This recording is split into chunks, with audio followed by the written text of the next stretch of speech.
Hello বন্ধুরা, সবাইকে happy Holi. তো সকাল সকাল ঘরের সমস্ত কাজ টাজ সেরে আমি আর আমার শাশুড়িমা চলে এসেছি ঠাকুর ঘরে। হ্যাঁ, শাশুড়িমা দেখতেই পাচ্ছেন দুধ কলা দেবে মা মনসাকে। তারপরে এইখানে আমি গোপালের জন্য কিছু গিফট এনেছি, সেগুলো দেখা যায়। এটা সোনার চোখ আছে গোপালের, আর সোনার টিপ আছে। আর আমি একটা রূপোর বাসিটা এনেছি, গোপালের খুব প্রিয়। তারপরে এই গোপালের কোমরের জন্য এনেছি আমি। দেখতে পাচ্ছেন খুব সুন্দর লাগছে এটা, গোপালকে পরে তো খুব ভালো লাগবে। আর হাতে চুড়ি, আর এরকম সেম আরেকটা আছে পায়ের নুপুর হিসাবে, ওটা দেওয়া হবে।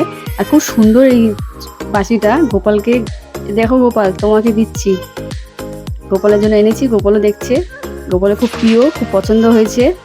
তো এই যে এটা পায়ের, খুব সুন্দর। আর এটা আমি গোপালের জন্য দোলনা এনেছি, খুব সুন্দর না? দেখুন কি সুন্দর লাগছে দোলনাটা, খুব সুন্দর লাগছে দোলনাটা। আমি যখন দেখেছিলাম দোলনাটা, আমার তো মানে নমো নমো করে নিতেই হবে দোলনাটা। যাই হোক, নিয়ে নিয়েছি, বাবা কিনে দিয়েছে দোলনাটা। তারপরে এখানে রাধাকৃষ্ণকে স্নান করাচ্ছে আমার শাশুড়ি মা। রাধাকৃষ্ণ স্নান হয়ে যাওয়ার পরে তারপরে গোপালকে স্নান করানো হবে। আমি এখানে ফুল দিয়ে, আবির দিয়ে, আর গোপালের গিফটগুলো পাশে রেখে আর তুলসী পাতা রেখে আমি একটু গোপালের দিকে দেখিয়ে একটু ভিডিও করছিলাম। তারপরে আমার শাশুড়ি মা গোপালকে স্নান করিয়েছে, যখন কাপড় পরাচ্ছে তা আমি মাকে বললাম যে গোপালের গিফটগুলো গোপালকে দাও। তা শাশুড়ি মা তো অতটা পরাতে পারবে না, তা আমি পরিয়ে দিচ্ছিলাম। এই যে গোপালের কোমরের কমরবান্ধটা আমি নিয়েছি, এইটা একটু বড় হয়ে গেছে, তা আমি একটুখানি সুতো দিয়ে আপাতত ঠিক করেছি। তারপরে পরে দোকানে গিয়ে ঠিক করে নেবো। খুব সুন্দর লাগছে গোপু সোনা। আপনাদের কেমন লাগছে গোপু সোনা একটু বলে দিন। খুব সুন্দর লাগছে না? পুরো মনে হয় যেন ছোট্ট বাচ্চা পড়ে রয়েছে। সত্যি গোপাল তো ছোট বাচ্চাই, ওকে যদি বাচ্চার মতন ট্রিট করবেন তো সত্যি দেখবেন যে ও ছোট বাচ্চাই আছে। আর গোপালের এই বাসিটা আপনাদের কেমন লেগেছে বলবেন। এই যে আমার শাশুড়িমা গোপালকে পরিয়ে নিচ্ছে কাপড়। প্রত্যেক দিন গোপাল স্নান করে, আমার শাশুড়িমা স্নান করিয়ে দেয় গোপালকে। গোপাল আজকে একটু স্পেশালভাবে স্নান টান করে একটু আবির মাখামাখি করবে। এই যে গোপুসোনাকে আমার হাতে দিয়ে দিল শাশুড়িমা। কি হ্যাপি হোলি! এই যে আমার শাশুড়িমা এবার কৃষ্ণর বাঁশিটা দিচ্ছে, আর আমি গোপুসোনাকে নিয়ে একটু ভিডিও করে নিচ্ছি। গোপুসোনা বলছে আমাকে একটু দেখাও। এবার গোপুসোনাকে আমি এর মধ্যে বসিয়ে দিলাম দোলার মধ্যে, আর খুব সুন্দর লাগছে। আর আমি একটুখানি রাধার পায়ে আর কৃষ্ণর পায়ে আবির দিয়ে দিচ্ছি। তারপর গোপুসোনাকে তো দেবই। সবাইকে হ্যাপি হোলি করে দিলাম। আগে সব ঠাকুরদেরকে রং মাখিয়ে তারপরেই আমি হোলিটা সেলিব্রেট করলাম। হ্যাপি হোলি গপু। এই যে দেখতে পাচ্ছেন গপু কি সুন্দর লাগছে রং লাগিয়ে। আর আমি তো আগে ঠাকুরের সঙ্গে রং খেলে নিলাম। এই যে রাধা রানীকে ওটা লাগিয়ে দিচ্ছি। আমার দোলনাটা প্লাস আমার গিফটগুলো আপনাদের কেমন লেগেছে অবশ্যই জানাবেন। আমি একটুখানি রং ছড়িয়ে দিচ্ছি, কারণ আজকে রাধাকৃষ্ণরই দিন। এই যে দেখতে পাচ্ছেন গোপুসোনা কি সুন্দর লাগছে। গোপুসোনার বাঁশিটা খুব পছন্দ হয়েছে, গিফটগুলো খুব পছন্দ হয়েছে। একটু ঢাকা পড়ে গেছে, ঠিক করে দিলাম কৃষ্ণকে। এই দোলা খাচ্ছে। এবার শাশুড়িমা অন্য অন্য কাজগুলো সারছে, আর আমি বসিয়ে দিচ্ছি দোলাটাকে।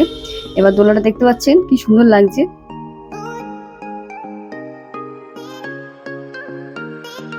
আমি ছোট দোলাই নিয়েছি, আর শাশুড়িমা বলছে দুলিয়ে দাও। এই যে গোপাল রাধাকৃষ্ণ সবাই দোলনাতে দোল খাচ্ছে, কি সুন্দর লাগছে না? সত্যি দোলনা চড়তে কার না ভালো লাগে, আমার তো খুব ভালো লাগে। এই যে আমার শাশুড়ি আর অন্য অন্য কাজগুলো সারছে। সব ঠাকুরদেরকে ভোগ দেওয়া হচ্ছে। এখানে আমার হাজবেন্ড মালপোয়া নিয়ে এসছে, আর সন্দেশ নিয়ে এসছে, বরফি টাইপ সন্দেশ। আর এই অমৃতিটা লোকনাথ বাবাকে দেয় আমার শাশুড়িমা। আমার হাজবেন্ড যত পুজো পার্বণ থাকে, আমার হাজবেন্ড এরকম মিষ্টি নিয়ে আসে।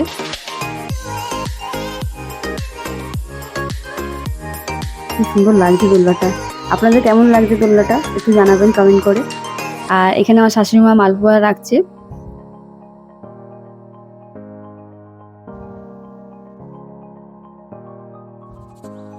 যেহেতু গোপাল আছে 4বার ভোগ দিতে হয়, আমার শাশুড়ি মা সকালবেলায় ঘুম থেকে উঠে বাসি কাপড় ছেড়ে তারপরে একবার ভোগ দিয়ে দেয় গোপালকে, তারপর দুপুরবেলায় দেয়। আর দুপুরবেলা আমি স্নান টান করে গোপালকে একবার ভোগ দিই।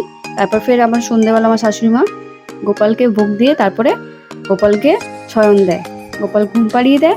আবার ফের সকালবেলা গোপালকে ঘুম থেকে জাগায়। যাদের বাড়ি গোপাল আছে সত্যি তাদের মানে পুরো বাচ্চাদের মতন গোপালকে কেয়ার করতে হয়। এই যে আরো যা সব ঠাকুরগুলো রয়েছে, সব ঠাকুরগুলো আপনাকে দেখাচ্ছি। এই যে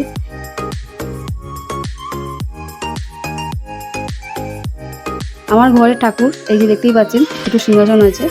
আর স্পেশালি গোপালের এই দোলনার মধ্যে গোপাল, গোপু সোনা আর রাধাকৃষ্ণ কেমন লাগছে একটু কমেন্ট করে জানাবেন প্লিজ। আর সব ঠাকুরদেরকে সবাইকে হ্যাপি হোলি করে দিয়েছি। তারপরে আমি চলে যাচ্ছি একটু বাপের বাড়ি, বাবাকে মাকে একটু হ্যাপি হোলি বলার জন্য আর বাবাকে মাকে আবির দেওয়ার জন্য। তো আমি আমার হাজব্যান্ডকে বললাম চলো, লেট হয়ে গেছিল, প্রায় 3টে বাজে তখন যাচ্ছি। এই যে বেরিয়ে পড়লাম বাইকে করে।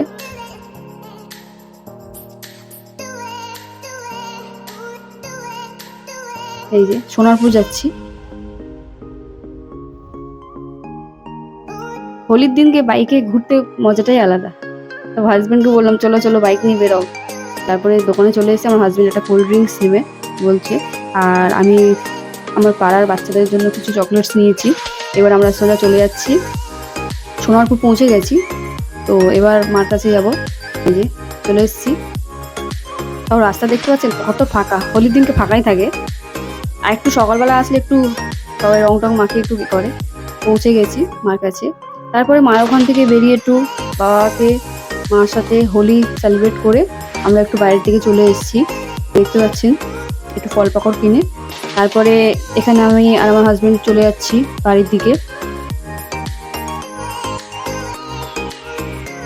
হোলির দিনকে রং মেখে একটু বাইকে ঘুরেতে আমার খুব ভালো লাগে, তাই হাজবেন্ডকে বলে চলো চলো আমাকে ঘোরাবে নিয়ে চলো। এই যে চলে এসেছি, বাড়ির কাছাকাছি চলে এসেছি। কিন্তু আগের মানে প্রতি বছর মানে ওই হোলির দিনকে মা বিপত্তারিণী মন্দিরের দিকে যাই, কিন্তু এইবারটা হলো না। এতটাই লেট হয়ে গেছে, প্রায় 4টে সাড়ে 4টের কাছাকাছি হয়ে গেছে, তাই আর হলো না। কেন 4টের সময় বন্ধ হয়ে যায়, 4টের দিকেই মনে হয় আরম্ভ হয়। প্রায় বাড়ির কাছাকাছি চলে এসেছি। রাতেবেলার দিকে খুব সুন্দর ওয়েদারটা হয়ে গেছে, দেখতেই পাচ্ছেন বৃষ্টি পড়ছে।